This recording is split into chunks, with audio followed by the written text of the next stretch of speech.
ওম তৎসৎ। ওম নমো ভগবতে বাসুদেবায়। হরে কৃষ্ণ। ভীষ্ম পঞ্চক ব্রত 2024 কবে? বাংলা কার্তিক মাসের শুক্লপক্ষের উত্থান একাদশী তিথি থেকে পূর্ণিমা তিথি পর্যন্ত 5 দিনব্যাপী পালনীয় ব্রতের নামেই ভীষ্ম পঞ্চক ব্রত। 12 নভেম্বর 2024 মঙ্গলবার থেকে 15 নভেম্বর 2024 শুক্রবার পর্যন্ত এই ব্রত অনুষ্ঠিত হবে। সুধী ভক্তি পিয়াসু বন্ধুগণ, সবাইকে ভক্তিপূর্ণ দণ্ডবৎ প্রণাম। কৃষ্ণ কৃপাশ্রী সুরেশ চ্যানেলটির আরও একটি নতুন পর্বে আপনাদের সবাইকে সুস্বাগত। আজ আপনাদের জন্য এই বিশেষ আয়োজনের আকর্ষণীয় পর্বে রয়েছে ভীষ্ম পঞ্চক ব্রত কী, ভীষ্ম পঞ্চক ব্রত কীভাবে এলো, ভীষ্ম পঞ্চক ব্রত কিভাবে এলো, পত্রপুষ্প অর্পণ বিধি কি, ভীষ্ম পঞ্চক ব্রতে তর্পণ বিধি ও মন্ত্র কি, ভীষ্ম পঞ্চক ব্রতে অর্ঘ্য মন্ত্র প্রণাম মন্ত্র কি কি, ভীষ্ম পঞ্চক ব্রতে আহার বিধি কি কি, এই ব্রতে হবিষ্যান্নে বর্জনীয় দ্রব্যসমূহ কি কি, ভীষ্ম পঞ্চক ব্রতের পালন কখন করবেন, এই ব্রতের উদ্দেশ্য কি, ইত্যাদি নানা বিষয় নিয়েই ভিডিওটির পুরো আয়োজন। আশা করছি পুরো আয়োজনের সাথেই থাকবেন এবং কমেন্ট বক্সে অবশ্যই লিখবেন শুভ ভীষ্ম পঞ্চক ব্রত। হরে কৃষ্ণ। প্রেমচে বলুন রাধে রাধে, জয় রাধে। তো সুধী বৈষ্ণব ভক্তবৃন্দ, প্রথমেই জেনে নেওয়া যাক ভীষ্ম পঞ্চক ব্রত কি। পরমেশ্বর ভগবান শ্রীকৃষ্ণের অভিন্ন প্রকাশ, শ্রী চৈতন্য মহাপ্রভুর পার্শ্বদ প্রবর এবং গৌড়ীয় আচার্যবর্গের অন্যতম শ্রীল সনাতন গোস্বামী পাদ হরিভক্তি বিলাস গ্রন্থের ষোড়শ বিলাসের 434তম শ্লোকে লিখেছেন, আরভ্যই একাদশীম পঞ্চ দিনানি ব্রতম আচরেত ভগবৎ প্রীতয়ে ভীষ্ম পঞ্চকম ইয়দি শক্নুয়েত। অর্থাৎ কার্তিক মাসের শুক্লপক্ষের একাদশী হতে আরম্ভ করে পূর্ণিমা পর্যন্ত 5 দিন শ্রী ভগবানের প্রীতির জন্য যদি সমর্থ হয় ভীষ্ম পঞ্চক ব্রত আচরণ করবেন। চাতুর্মাস্যের শেষ মাস অর্থাৎ কার্তিক তথা দামোদর মাসের এই ব্রতে বিশেষ খাদ্য তালিকা থাকে, যে অনুযায়ী কেউ পঞ্চগব্য অথবা ফলমূল অথবা হবিষ্যান্ন গ্রহণ করতে পারেন। এই ব্রত অনুষ্ঠানকারী ব্যক্তিকে ভগবৎ প্রেম প্রদান করে। সর্বপাপ বিনির্মুক্তঃ প্রাপ্তকাম হরিম ব্রজেত। বাসুদেব শ্রীকৃষ্ণ বা শ্রী বিষ্ণুর প্রীতিপ্রদ বলে একে বিষ্ণু পঞ্চক বলা হয়। সর্ববিধ বার্ষিক ব্রতের মধ্যে চাতুর্মাস্য ব্রত প্রধান, আর চাতুর্মাস্য ব্রত অপেক্ষা ভীষ্ম পঞ্চক ব্রত সর্বপ্রধান। তো এই প্রধানতম ভীষ্ম পঞ্চক ব্রত কিভাবে এলো, আসুন আমরা সেটি জেনে নিই। ভীষ্ম পঞ্চক ব্রত প্রসঙ্গে স্কন্দ পুরাণের বিষ্ণু খণ্ডে কার্তিক মাস মাহাত্ম্যে 32তম অধ্যায়ের বর্ণনা অনুসারে সত্যযুগের প্রথমে অম্বরীশ ও ভোগ প্রভৃতি নিরূপগণ চাতুর্মাস্যের শেষ মাস অর্থাৎ কার্তিক মাসের শুক্লপক্ষে এই ব্রতাচরণ করেছিলেন। পরবর্তীকালে মহারাজ শান্তনু তনয় ভীষ্ম ভগবান বাসুদেবের নিকট এই ব্রত প্রাপ্ত হন। মহাত্মা ভীষ্ম সরসজ্জায় শয়ন করে পরপর রাজধর্ম, মোক্ষ ধর্ম এবং দান ধর্ম কীর্তন করেন। পাণ্ডবগণ ভীষ্ম ভাষিত সেই ধর্মতত্ত্ব শ্রবণ করেন, এমনকি কৃষ্ণও তা শ্রবণ করেন। আর তখন ভীষ্ম ভাষিত ধর্ম শ্রবণে মনে মনে প্রীত হয়ে কৃষ্ণ বলেন, হে ভীষ্ম, তুমি ধন্য, কেননা তুমি আজ আমাদের শ্রেষ্ঠ ধর্ম শ্রবণ করিয়েছ। তুমি কার্তিক মাসের একাদশী দিবসে জল যাঞ্চা করেছিলে। অর্জুন বাণ যোগে গঙ্গা জল আনয়নপূর্বক তোমার শরীর শীতল করেছেন। অতএব সকলেই কার্তিকের শুক্লা একাদশী হতে পূর্ণিমা পর্যন্ত অর্ঘ্যদানে তোমার সন্তোষ সাধন করবেন। তাই সকলেই সর্বপ্রযত্নে আমার প্রীতিপদ এই ভীষ্ম পঞ্চক নামক ব্রত আচরণ করুক। কার্তিক ব্রত করে যে নর এই ভীষ্ম পঞ্চক ব্রত না করে তার সমগ্র কার্তিক ব্রত বিফল হয়ে থাকে। মানব যদি কার্তিক ব্রত করতে অসমর্থ হয় তবে কেবল ভীষ্ম পঞ্চক করেই সমগ্র কার্তিক ব্রতের ফল লাভ করতে পারে। পদ্মপুরাণের উত্তরখণ্ডের 124তম অধ্যায়ের 29 থেকে 30 শ্লোকে বলা হয়েছে, ভীষ্ম নৈতদ ইয়তঃ প্রাপ্তম ব্রতম পঞ্চ দিনাত্মকম স্বকাশাদ্দা সুদেবস্য তেন উক্তম ভীষ্ম পঞ্চকম। ভগবান বাসুদেবের নিকট থেকে ভীষ্মদেব এই পঞ্চদিনাত্মক ব্রত প্রাপ্ত হয়েছেন, তাই তা ভীষ্ম পঞ্চক ব্রত নামে অভিহিত। ব্রতানাম মুনিষার্দুল প্রবরম বিষ্ণু পঞ্চকম তস্মিন ইয়ঃ পূজয়েৎ ভক্তা শ্রীহরিম রাধয়া সহ গন্ধ পুষ্পে ধূপের দীপৈ বস্ত্রৈ নানা বিধৈ ফলৈঃ স ইয়াতি বিষ্ণু সদনম সর্ববিবর্জিতঃ। অর্থাৎ বিষ্ণু পঞ্চক ব্রতসমূহের মধ্যে প্রবর। সে সময়ে যিনি ভক্তি সহকারে গন্ধ, পুষ্প, ধূপ, দীপ, বস্ত্র এবং নানাবিধ ফল দ্বারা শ্রীমতী রাধারানী সহ শ্রীহরিকে অর্চনা করেন, তিনি সর্বপাপ বিবর্জিত হয়ে বিষ্ণু সদনে গমন করেন। হরে কৃষ্ণ। পত্র পুষ্প অর্পণ বিধি।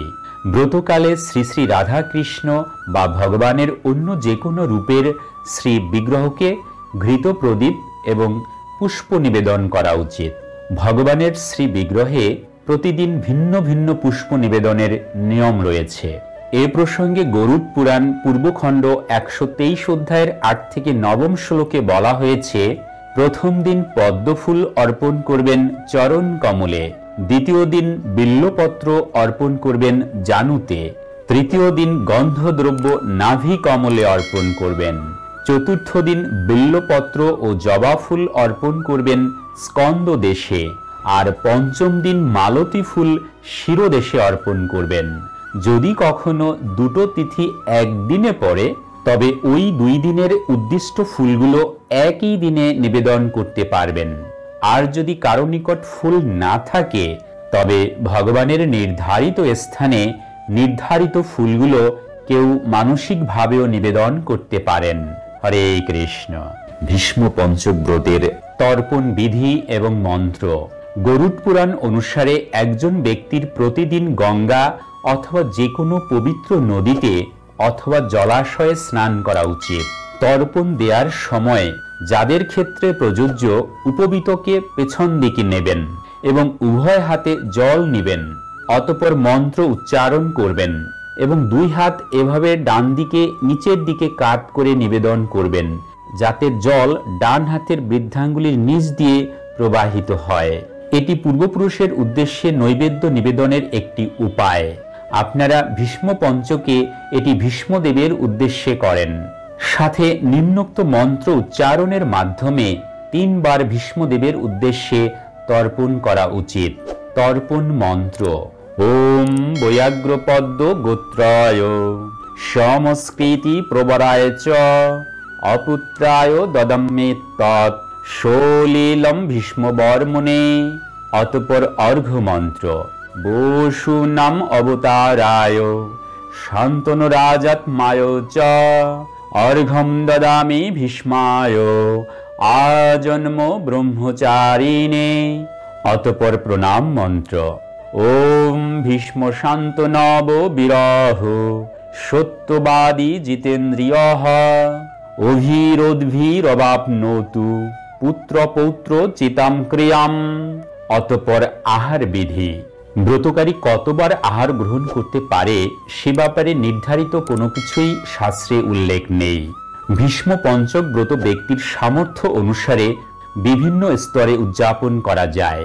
একথা পদ্মপুরাণের স্বর্গখণ্ডের 48তম অধ্যায়ের 15তম শ্লোকে বলা হয়েছে, এবং কর্তুম শক্তি ফলমূলঞ্চ ভোজনম কুইরাদ্ববিত স্বদ্বা বিপ্র যথোক্ত বিধিনা হবৈ। সাধারণত একাদশীতে সম্পূর্ণ উপবাস এবং তার পরবর্তী 4 দিন ফলমূল গ্রহণ করতে বলা হয়, অথবা কেউ 5 দিনই ফলমূল গ্রহণ করতে পারেন। ভক্তরা তাদের সুবিধা মতো নিম্নোক্ত স্তরগুলোর যে কোনোটি অনুসরণ করতে পারেন, যেন তাদের সাধারণ ভক্তিমূলক সেবা এবং দৈনন্দিন সাধনায় বিঘ্ন সৃষ্টি না করে। প্রথম স্তর পঞ্চগব্য গ্রহণ।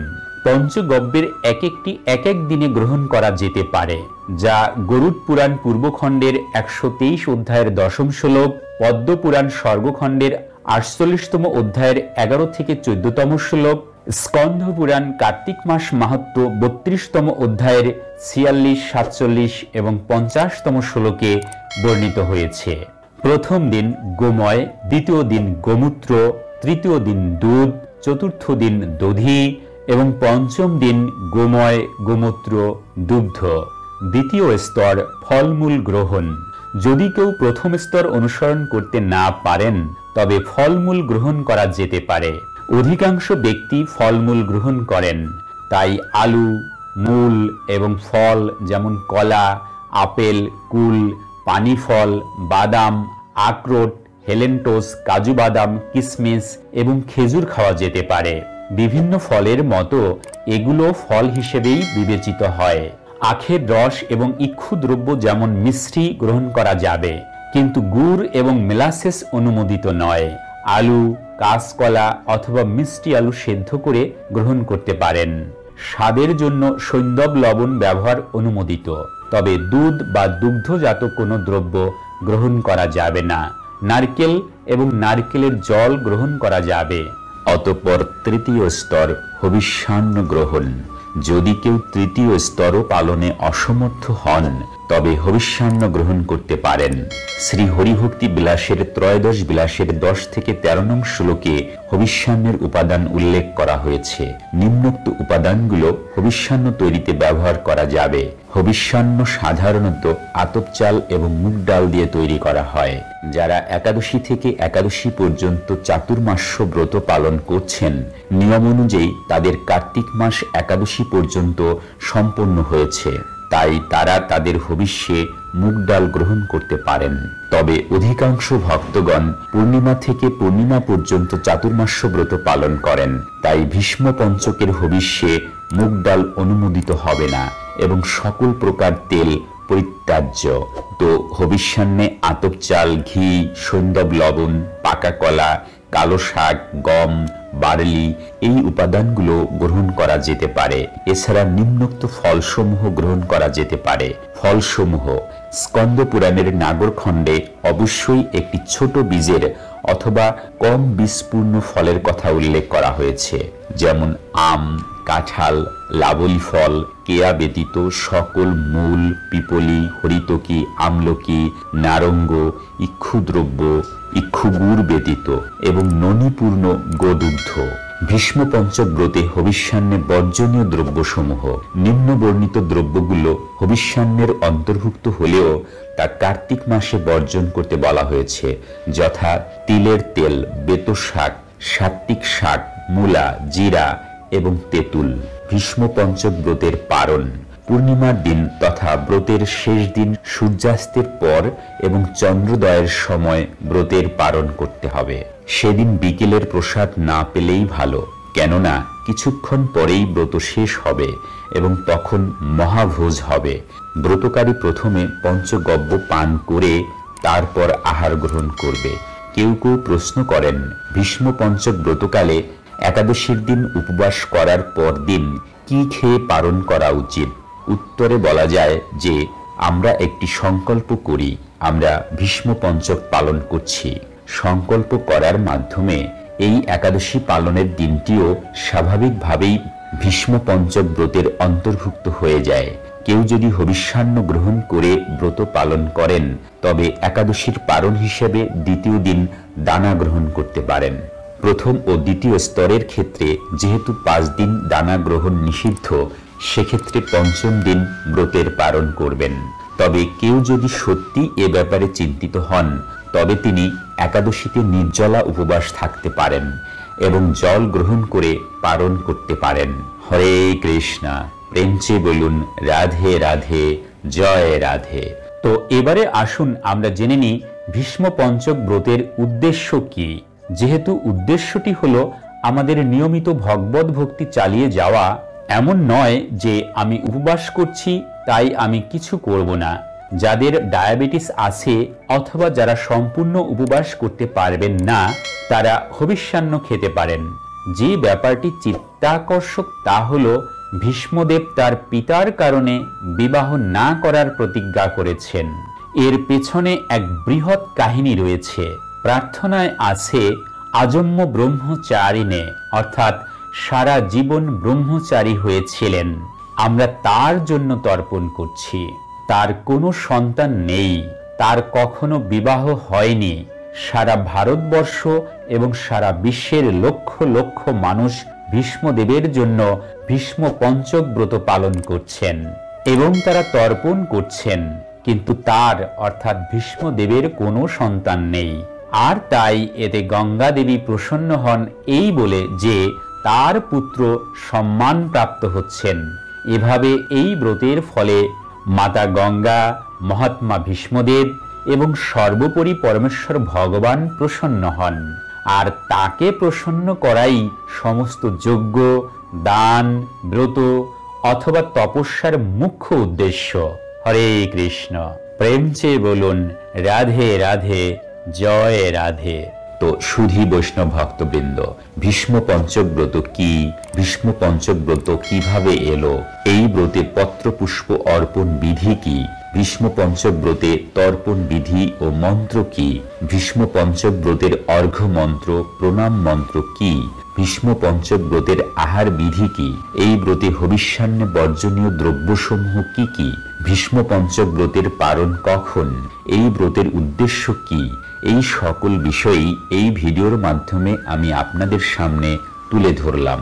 এই দুর্লভ মানব জীবনকে সার্থক করে তুলতে সর্বদা কৃষ্ণ ভাবনায় সম্পৃক্ত থাকুন, ভালো চিন্তা এবং কাজ করুন। মনে রাখুন, জীবন ও মুক্তির পাথেয় পরমেশ্বর ভগবান শ্রীকৃষ্ণ। আর তাই এই ভিডিওটি ভালো লাগলে আর জীবন চলার পথের যে কোনো কঠিন সমস্যা ও পারমার্থিক জিজ্ঞাসার সহজ ও সঠিক সমাধান পেতে চ্যানেলটি সাবস্ক্রাইব করে বেল আইকনে ক্লিক করে রাখুন। লাইক, শেয়ার এবং কমেন্ট করুন। আজকের পর্বটি এখানেই সমাপ্তি ঘোষণা করছি। দেখা হবে পরবর্তী কোনো আকর্ষণীয় পর্বে। ততক্ষণ পর্যন্ত আপনারা সকলেই ভালো থাকুন, সুস্থ থাকুন।